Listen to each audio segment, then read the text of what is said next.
Welcome to the channel. Today, we're diving into the latest update on Discord and how you can enable message requests on your PC. Let's get started. First things first, open your Discord app. If you're already logged in, you're on the right track. Once you're inside, look for the gear icon located at the bottom left corner of your screen.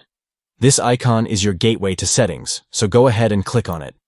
After clicking the gear icon, you'll be taken to the User Settings menu. Here, navigate to the Privacy and Safety tab.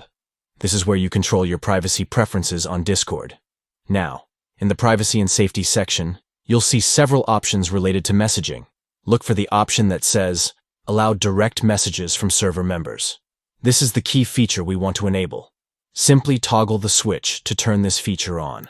Once activated, this setting allows members of the servers you belong to send you direct messages, even if you haven't added them as friends.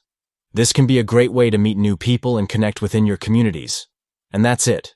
You've successfully enabled message requests on Discord. Now, you can engage with members from your favorite servers more easily.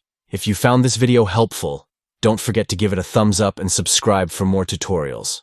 Happy chatting on Discord.